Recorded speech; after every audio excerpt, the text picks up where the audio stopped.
વાલોડ, રીંગણ, બટાકા અને મેથીનું મિક્સ શાક.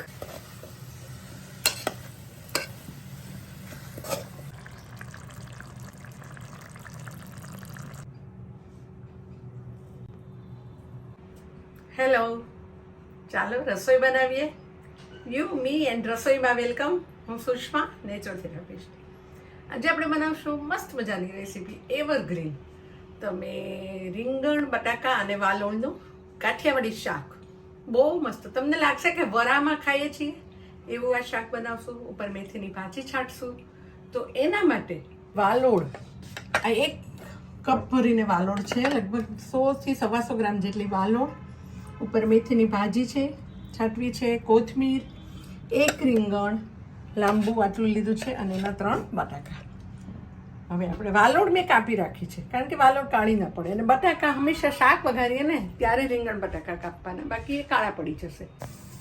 શાકમાં મસાલો કરવા માટે આપણો ડેઈલી મસાલાનો ડબ્બો છે ને, એ જ ઉપયોગમાં લેવાનો છે. કોઈ એક્સ્ટ્રા મસાલા નથી. નથી લસણ, નથી ડુંગળી, એકદમ લસણ ડુંગળી વગરનો માઇલ્ડ અને એકદમ ધમાકેદાર શાક.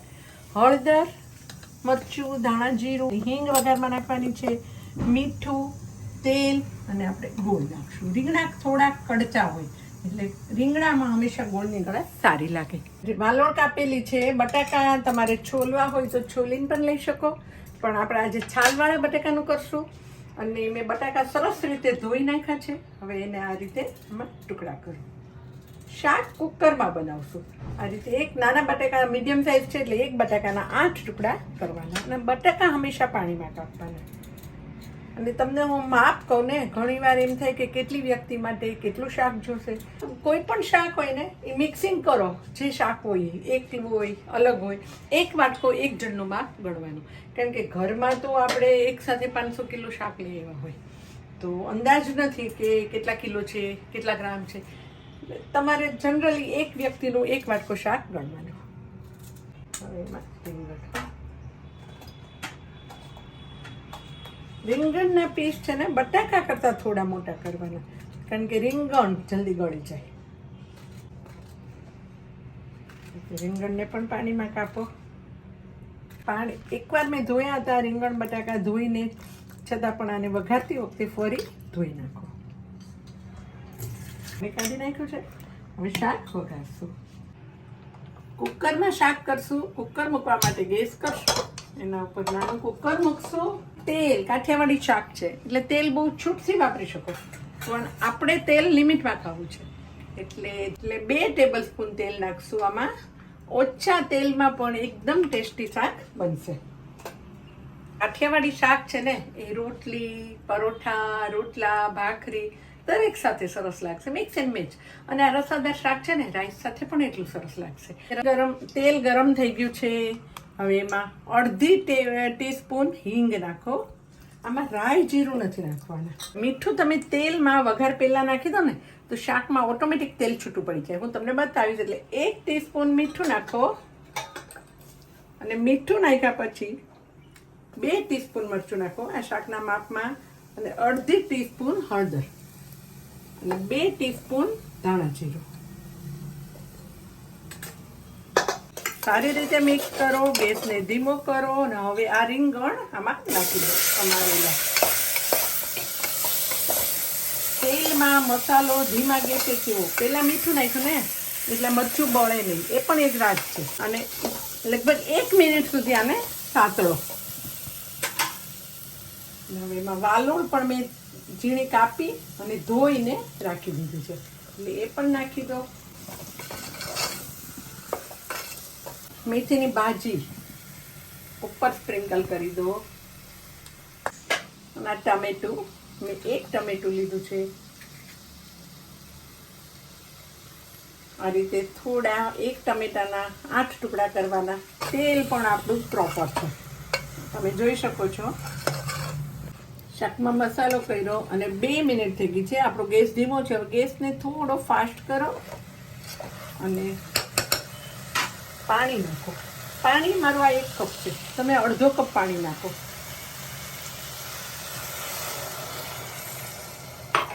કુકરમાં પાણી બહુ ઓછું જોઈએ. કુકરને બંધ કરો અને પ્રેશર નોઝરમાંથી પ્રેશર નીકળે એટલે વિસલ ભરાવો અને આને 2 વિસલ થવા દેવાની છે.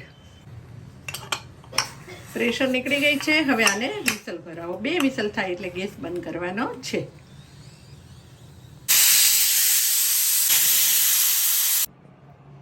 કુકરમાં 2 વિસલ વાગી. હવે બધી પ્રેશર નોઝરમાંથી પ્રેશર ઠંડુ પડી ગયું છે. કુકર આમ ટચ કરો તો ઠંડુ થઈ જાય અને એ પ્રેશર નીકળતી નથી. પહેલાં હંમેશા સીટી કાઢવાની, એ સેફ્ટી પોઈન્ટ છે. સીટી કાઢો, લીડ ખોલો, જુઓ આપણું શાક મસ્ત ચડી ગયું છે. આમાં આપણે ગળાશ નાખી નહોતી, હવે ગળાશ નાખવાની છે. તમે આમાં પણ ગળાશ નાખીને બનાવી શકો, પણ તમે જો થોડું અલગ બીજા એક બાઉલમાં કરો ને, આપણે આટલા શાકમાં ત્યારે 2 ટેબલસ્પૂન તેલ નાખ્યું હતું, હવે આમાં થોડું 1 ટેબલસ્પૂન તેલ નાખો, ફરી ઉપર એટલે વઘાર કરો તો કલર બહુ મસ્ત આવે. તમે વરાના શાકમાં પણ ભૂલી જશો. આ સ્ટાઇલથી શાક કરશો ને તો તમે મહેમાનો તો આંગળા ચાટશે, પણ પરિવારને પણ કહેશે રોજ આ રીતે બનાવો. નાખો, તેલ ગરમ થવા દેવાનું નથી. આમાં બિલકુલ આપણે તેલ નાખ્યું જ નથી, એટલે બિલકુલ તેલ વગરનું ઓઇલ ફ્રી શાક. અને તમે જે આમાં 1 ટીસ્પૂન તેલ 1 ટેબલસ્પૂન તેલ નાખ્યું ને એટલે આ તેલ તમારું તરતું જશે. આ એક રાજ છે. અને એના ઉપર આ ગોળ 2 ચમચી નાખવાનો છે. મેં પહેલાંથી 2 ચમચી લઈ રાખ્યો હતો. અને એને ગોળ પીગળે એટલી વાર ગેસ ધીમો કરો અને શાકને ચડવા દો. ગોળ મિક્સ કરી દીધો. તમે જોયું, ફરી આપણે જે તેલ ગરમ કર્યા વગર અંદર મરચું નાખ્યું હતું ને, તો આ તેલ તમને તેલ ઓછું છે પણ તમને દેખાશે કે આ તરે છે. અને એ પણ આ તેલ વઘારમાં મીઠું નાખો ને તો તેલ ઓલવેઝ છૂટું પડે છે શાકમાં. એટલે તમે ઓછું તેલ નાખ્યું હોય ને તો પણ સારું લાગે. અને આટલા શાકમાં મેં બતાવ્યો ને એ મારો પરફેક્ટ મસાલો છે. હવે ગેસ કરો બંધ અને એને થોડી વાર સીઝવા દો.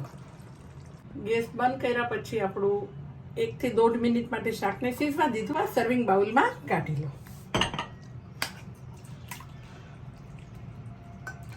શિયાળાનું હેલ્ધી શાક રેડી 5 મિનિટમાં. કુકરમાં બનાવો એટલે 5 મિનિટમાં. ન કોઈ તળીએ ચોટવાની ઝંઝટ, ન કંઈ ધ્યાન રાખવાનું, હલાવવાનું, કોઈ ઝંઝટ નહીં. ડૉક્ટર સાહેબ જોશો, શિયાળા વિન્ટરનું એવરગ્રીન શાક, બટાકા, રીંગણ, વાલોળ અને મેથીની ભાજીનું શાક. Thank you for watching my videos. અને જો તમને આ રેસિપીસ ગમે ને તો ચાલો લાઈક કરો, શેર કરો, સબસ્ક્રાઈબ કરો. અને તમને કેવી રેસિપી લાગી એ પણ તમે મને કમેન્ટમાં લખો. મને પણ બહુ મજા આવશે. તો મિલતે હૈ નવી રેસિપી સાથે બ્રેક કે બાદ.